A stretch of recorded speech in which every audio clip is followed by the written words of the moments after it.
Mesdames, Messieurs,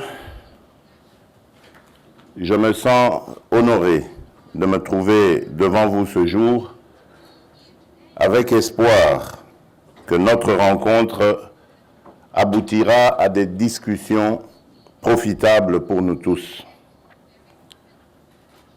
Je suis en même temps heureux de vous informer que j'ai tenu à être accompagné, entre autres, de quelques membres du gouvernement central et des gouvernements provinciaux, mais aussi du directeur général de l'Agence nationale pour la promotion des investissements, ainsi que de quelques directeurs généraux d'entreprises publiques,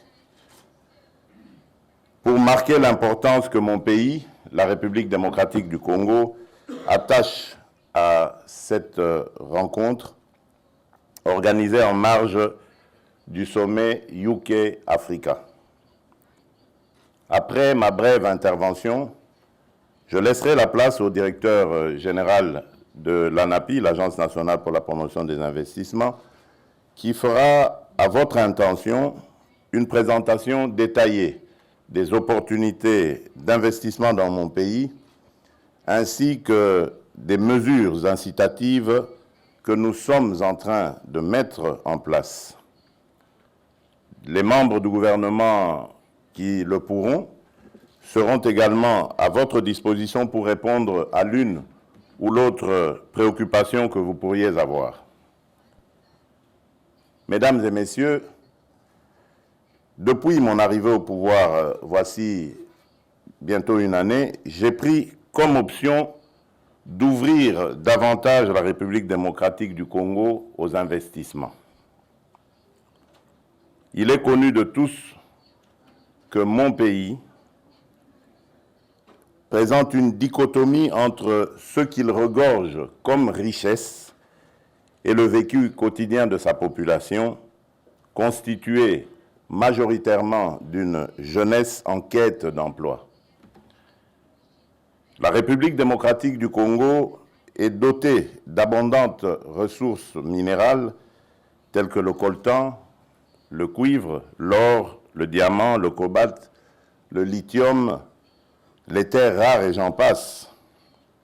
Elle dispose aussi de vastes ressources forestières, d'importantes réserves d'eau douce, d'une riche biodiversité et de terres arables. Son potentiel énergétique est évalué à plus de 100 000 mégawatts.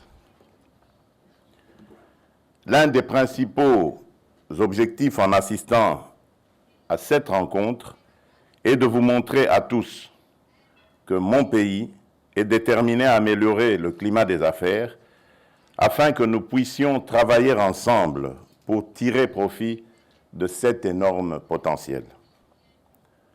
Ce dont nous avons besoin maintenant, c'est de mettre en place des mécanismes et des actions concrètes susceptibles de créer continuellement des emplois. Aujourd'hui, je suis également venu vous écouter, vous, les investisseurs britanniques, à qui j'adresse mes amitiés pour comprendre vos préoccupations et tenir compte de vos suggestions pour relever les multiples défis auxquels mon pays fait face. Il est vrai que notre budget d'investissement est limité, d'où l'impétueuse nécessité pour les partenaires et amis de la République démocratique du Congo d'appuyer nos efforts en vue de relever ensemble ces défis.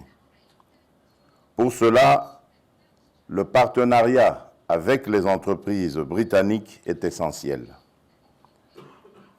C'est ce partenariat que nous voulons gagnant-gagnant qui nous permettra de valoriser ce vaste potentiel naturel.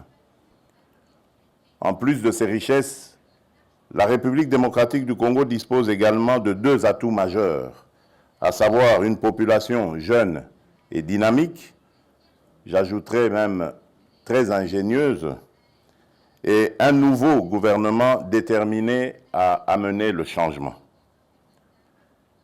Mesdames et messieurs, depuis l'accession de mon pays à l'indépendance, son économie a toujours été portée par le secteur minier.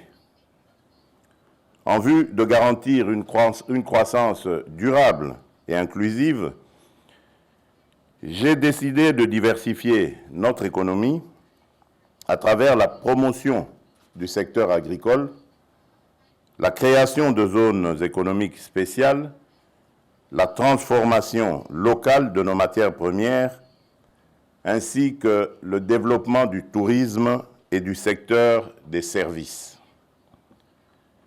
Les opportunités pour vos investissements sont vastes et largement inexploitées. À titre d'exemple, je peux citer environ 120 millions d'hectares de terres arables, un climat favorable, une pluviométrie abondante tout au long de l'année, la construction d'infrastructures routières, portuaires, ferroviaires, aéroportuaires sur toute l'étendue de la République, ainsi que le dragage et le balisage des 15 400 km du fleuve et de ses affluents. La production de l'énergie propre et renouvelable, dont, en premier lieu, le développement du projet Grand Inga, avec un potentiel de 44 000 MW, et la construction de plusieurs barrages et microcentrales.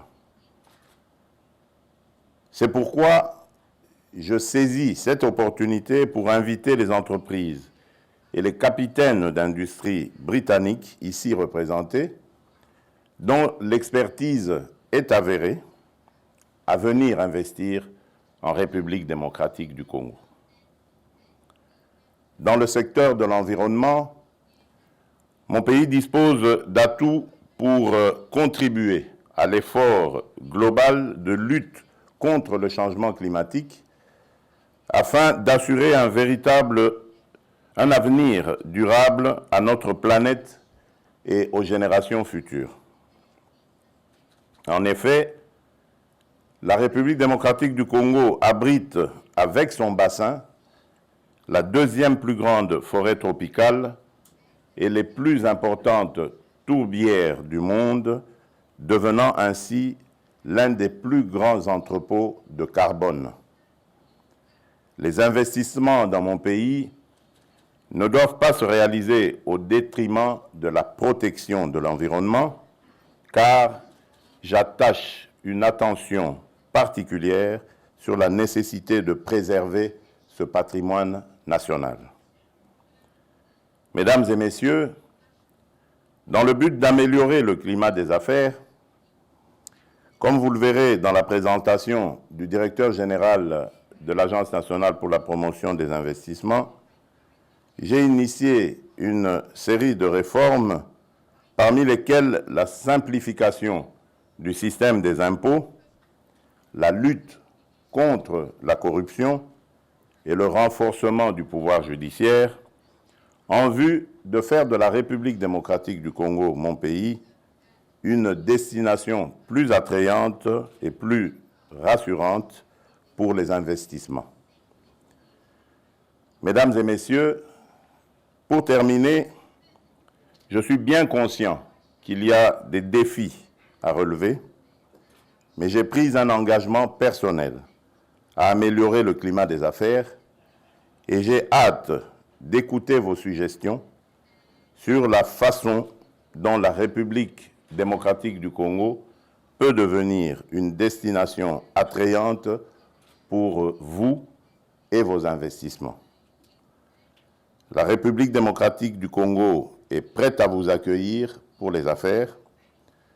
Nous voulons travailler avec vous. Soyez les bienvenus au Congo. Je vous remercie pour votre attention.